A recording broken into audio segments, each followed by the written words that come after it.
Yo, it's Bog. Welcome back to Kerbal Complete in Kerbal Space Program.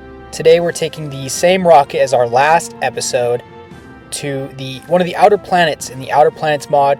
We're going to the Saturn analog in the KSP system with this mod called Sarnus. Yeah, so we just lifted off the launch pad here, and our interplanetary stage and just this whole rocket overall is the same one as our last episode.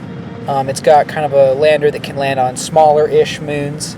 And today our targets, we're actually going to be doing 3 different landings on the inner icy kind of like snowball moons of Sarnus's rings. Yeah, so one is more rocky in the innermost part of the ring called Hale. Then there's kind of like an egg-shaped snowball called Ovok. And then there's Eeloo, actually. So Outer Planets mod has its own Pluto analog, so it has repurposed Eeloo from the stock KSP system into an Enceladus analog around Sarnus, which itself is the Saturn analog in the KSP system. So that's going to be pretty cool. We're going to be landing on all 3 of those moons shortly. Once we get there, we're just doing our final kick burn to circularize ourselves into orbit around Kerbin, and then we'll be working on our escape burn to put us on a trajectory out to Sarnus, which I've just set as my target. The escape, or I guess the transfer window, is just a little bit past 90 degrees since it's further out than Joule. I always just kind of wing it. But yeah, it looks like we've got about just over a 2,000 meters per second burn to kick our apoapsis up to the height of Sarnus.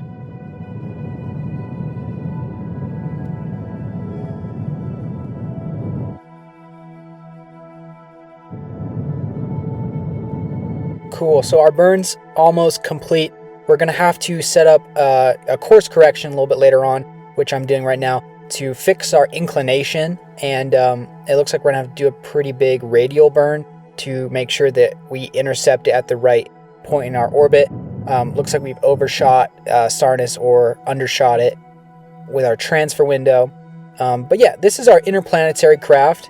It's using an engine from the mod Kerbal Atomics, which, just a message to all you stock players, is not really that. The engine that I'm using right now is actually like almost identical specs to the stock Nerve engine. I just thought it looked cool. But Kerbal Atomics adds a few different Nerve engine variants, nuclear engine variants, that have slightly different kind of like tricks up their sleeve. This one, for instance, has the ability to inject oxygen into the fuel flow, which gives it more kick but less efficiency. I don't even have any liquid oxygen on board, though, so it's essentially just a stock Nerve engine in this video.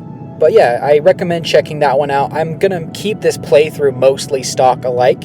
I'm just maybe going to use some space station parts from stock alike Station Parts Expansion Redux, and some surface-based parts from Planet-Side Exploration Technologies and Planetary Base Systems. Those 2 like base builder part mods.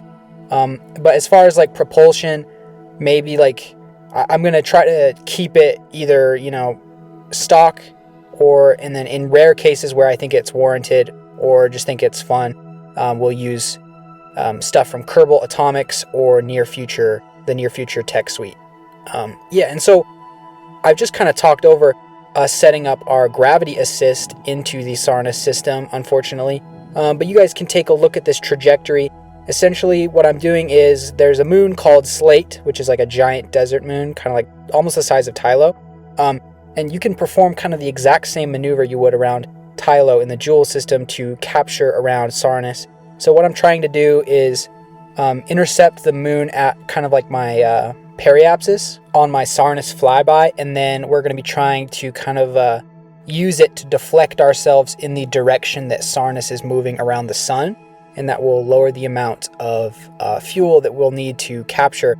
But in this case, it actually has flung us into a fairly stable orbit around Sarnus itself, which we've just arrived just over 4 years after our departure. We've got free IVA installed, which allows us to check out the interior of our spacecraft. So let's see if we can try to look at the planet through one of our windows here. Just past, we got a little bit of our lander in the way, but we got a nice view of the rings and the terminator of Sarnus. It's giving off like a nice blue sunset if we were in the clouds. And yeah, so we're on an elliptical orbit right now, but our first target is the innermost moon. So we're going to perform a quick retrograde burn to lower our periapsis down to that height. And then we will probably do an inclination match burn here. And once we have that done, it should just be a matter of doing a small prograde or retrograde burn to get those close encounter those flyby nodes right on top of each other. And then just like that, we have our encounter. Now this guy's like really small. It's basically an asteroid or even smaller. But yeah, so it's got like a really small sphere of influence. So you have to be pretty precise in your rendezvous, or I guess captures or intercepts. I don't know, whatever you want to call them. Like you can see we've got those nodes kind of really close, but still we just need to make sure it's perfect. And then there's our encounter.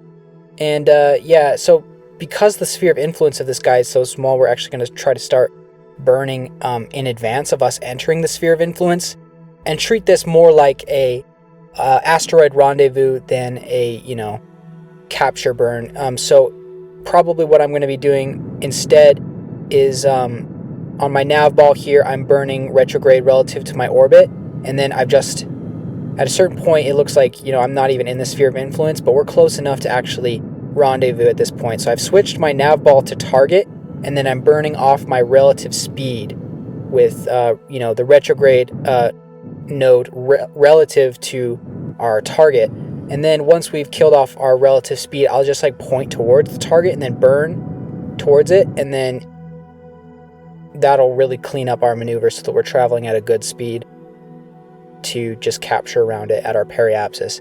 Yeah, so I've had, I guess, a little bit of issues. This guy's a little bit more tricky to capture around since it's so small, and it seems to kind of like mess with the sphere of influence mechanics of this game. But yeah, we got our capture. Just gonna do a quick burn to circularize. I'm gonna try to stay as far away as possible because it's kind of irregularly shaped. So if I have a really low orbit, maybe it'll like one of those rock outcroppings will swing around and I'll run into it on accident. And because this little moon here is so small, we actually aren't even going to take our lander out to go visit it. We can actually just use our little EVA jetpack to just fly on over ourselves. And so we're going to be exploring this. I was going to say on foot, but we are currently floating. But yeah, I'm going to have to... Oh, wait. That's really close. Oh, yeah. So we impacted into the surface, but... So we still have our RCS jetpack we can use to recover from our little spin there and check out the views of the ring. So yeah, this moon's like basically inside the ring of Sarnus, and this is similar to our Saturn in real life. There's several moons inside the ring system of Saturn that either carve out little segments, so there's like little gaps that are carved out by the gravitational influence of certain bodies, or the moons are the sources of some of the rings, actually. So the rings are separated into little different segments, and Enceladus, for example, has geysers on the surface that spew out water, which freezes and then becomes like little ice particles as the moon travels around the planet, and it'll create the source of some of these rings. So yeah, that's pretty cool. And we've kind of reached the North Pole-ish. I've kind of used my jetpack to boost on over there so we can get a better look at the planet and the ring system together from the same spot. And yeah, we've got parallax installed, which is giving us that nice little boulder surface scatter. Pretty cool. Looks like I just ran into the ground again. Yeah, so like the escape velocity on this moon is like really, really, really small. So you have to travel at slow speeds or else you're going to just, fly off into space. And there's Sarnus. Plant a flag. There we go. You could also do some science while we're here. Do a little surface sample and a crew report. You guys can pause that if you want to read about it. Okay. Cool.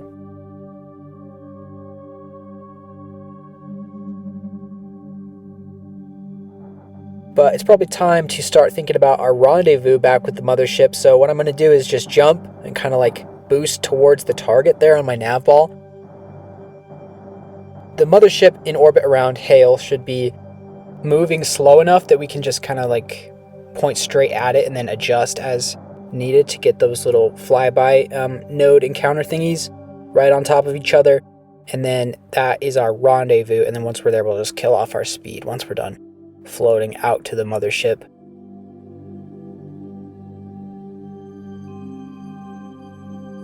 And there it is.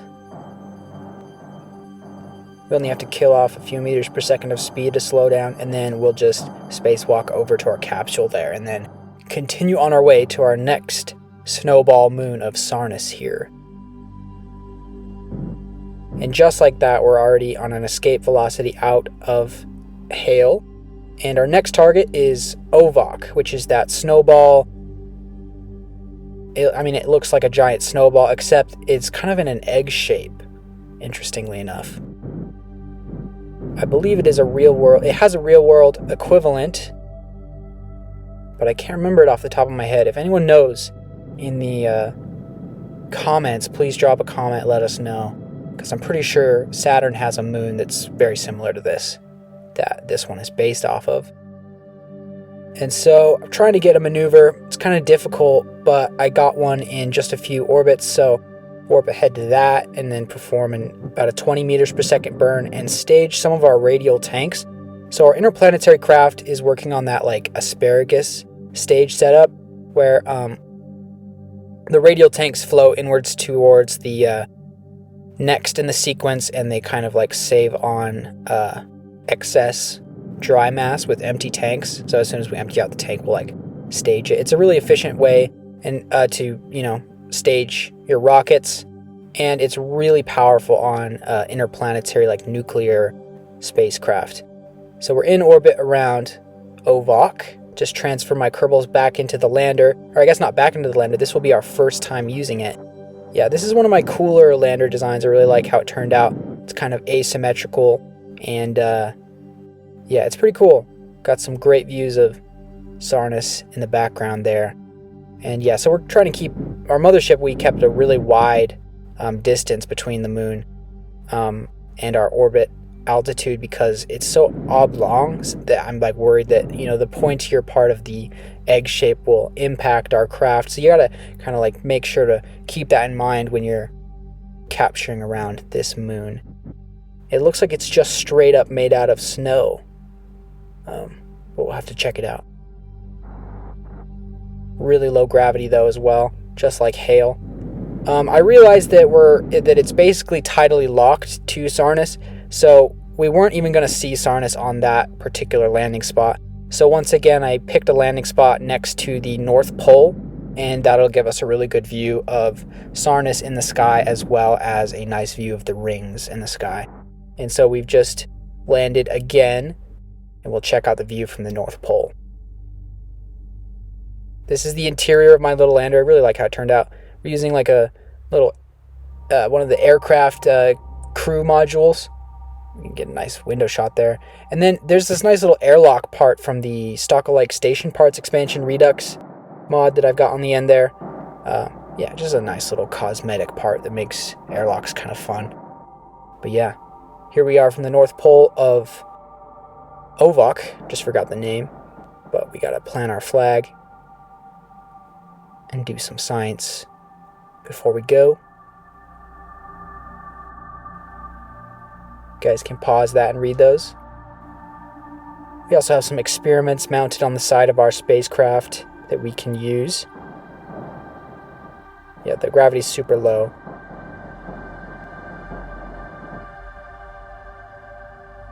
Or I guess we're saving our experiments for Eeloo, actually. Never mind.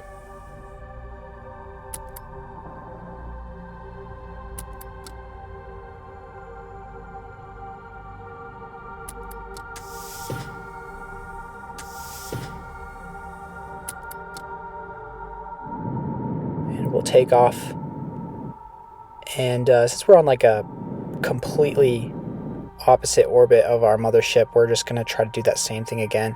This place is so low gravity and the orbital speeds are so low that you can almost kind of just like point towards your mothership in orbit and then just make quick adjustments to make sure that those close encounter maneuver nodes are on, or those close encounter markers are right on top of each other. And then if you look at our target or our nav ball, we only have about a 20 meters per second difference in speed, so it won't be very expensive at all to rendezvous from such opposite orbits. And there's the mothership in the background there, kind of dark on this night side of the moon. But we should be able to use the Lound lazy method of docking, if any of you guys watch Matt Lound's YouTube channel, which you almost definitely do. Yeah, you just set each craft as their respective target, and then they'll be able to align themselves automatically, which is pretty cool. Alright, now that we're done with our landing on Ovok, we are on to Eeloo, which is the new Enceladus analog of the Outer Planets mod and the Sarnus system. Just got a quick maneuver set up here. Not very expensive at all.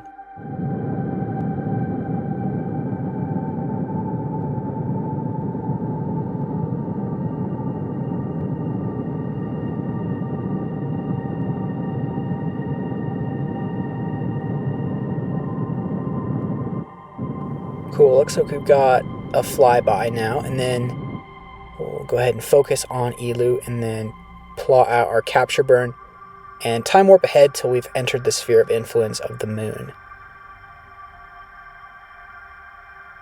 And there's the Eeloo we all know and love, except it's in a completely different position. I think it's cool though that it is now an Enceladus analog. I think it really fits that, which is cool. So now we're just working on an orbit that's a little bit lower in altitude.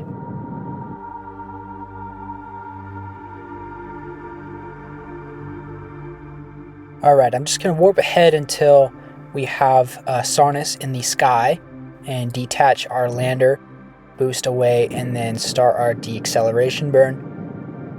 Or decelerating? Someone in the comments once was like, don't say deaccelerating, it's not a word, it's decelerating. Yeah, I'm not the best at words sometimes. But we're just above the surface. This one's got a really great ground scatter with the parallax mod. Really like how the surface of this moon looks. And right now I'm actually just trying to pick out a more flat spot to touch down here. So just kind of awkwardly space hopping over. This one looks like a good spot. And we'll go ahead and touch boots on the surface and do our surface activities. I'm trying to see if I can see Sarnus through our windows, but it looks like I can't see it. So we'll have to get outside.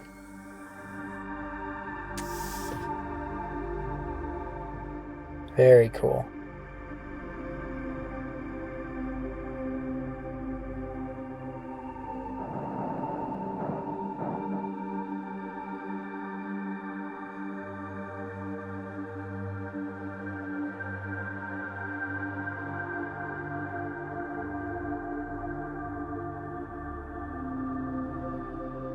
Alright, let's do some science here. Got some experiments mounted on the side that we'll go ahead and run. You guys can pause that if you want to check it out. I think it's cool that we got like little footprints here in the snow. That's fun. But time to go back to Kerbin. We've been in space like 4 or 5 years already, so getting ready to depart and take off from the surface here. And yeah, just burning almost straight horizontally till we can get our apoapsis up to meet the orbit of our mothership, and then just play with the prograde maneuver until we get those close encounter nodes to swing up right on top of each other. Looks like we were on a little bit of a inclination discrepancy or difference, so we're gonna have to make a course correction burn later on to make sure that we're on the same inclination, but should be an easy rendezvous.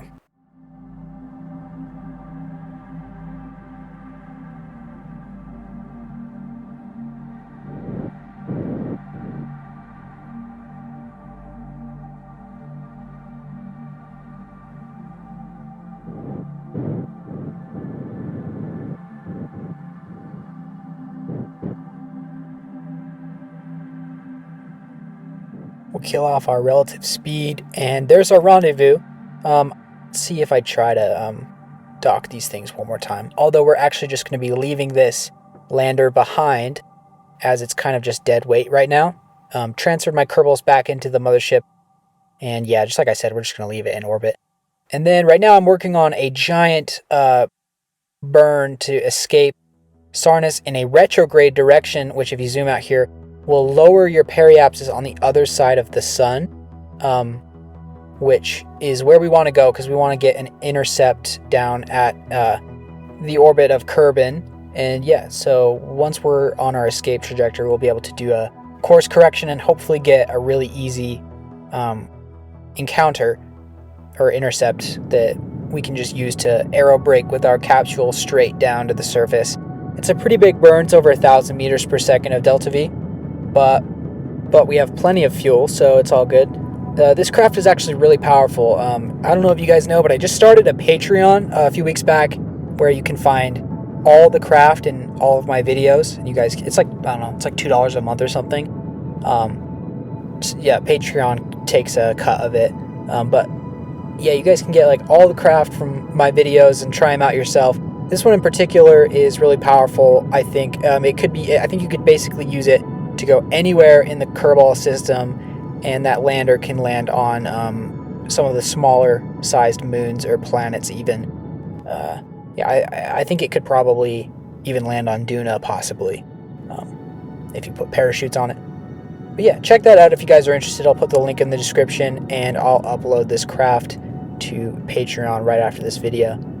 And looks like we've got our periapsis down kind of in the area of the orbit of Kerbin, and we're just kind of floating away from Eeloo there and Sarnus in the background. This will be our escape from the Sarnus system. There's Slate passing by as well.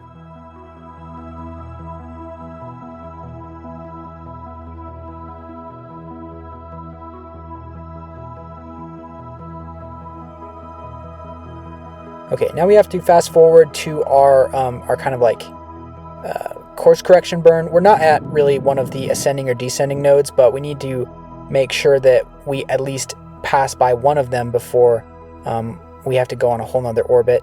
So I just played around with the inclination maneuver and pulled on the radial node a bit, and then we got a encounter nice and easy for just a few hundred meters per second of delta V. And that should be kind of one of our last maneuvers. Probably going to have to do another little trim to get our trajectory to pass just through the atmosphere of Kerbin. I usually aim for like an altitude of like 30,000 meters or something like that. That should be enough to aero brake and capture around the planet with just our capsule and our heat shield on the bottom. The heat shields in this game are pretty powerful, so we should be fine, even though we're coming from super high speeds. I also have installed the new re-entry mod called Firefly. It's pretty cool. You guys have been waiting to see what that looks like, and yeah, it's got a really cool new effect. This is like one of the last things from KSP 2 that we now have in KSP 1 for free, basically, due to the work of like these awesome modders in the modding community.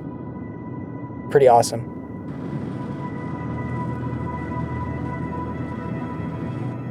I also have realistic sound enhancements, I think. Wait, why is my capsule glowing? Oh, I think I just have the heat overlay on. Let me fix that. There we go. Yeah, so yeah, I also have realistic sound enhancements on, which is a really good mod. Kind of changes the sounds of like different events in game, like rocket sounds, decouplings, and stuff based on your environment. It's pretty cool. I'd recommend checking that one out too. But that's about it for today, guys. We completed our mission. We got Splashdown, safe and sound back on Kerbin after our multi-year voyage to the Sarnus system. Yeah, stay tuned for more episodes in Kerbal Complete, where we're exploring the Outer Planets mod and the Minor Planets expansion pack to complete the Kerbal system with all of our real-world analogs. Yeah, I think next episode we'll be going to Tecto, which is the Titan analog of the Sarnus system. But yeah, until then, I'll see you guys later. See ya.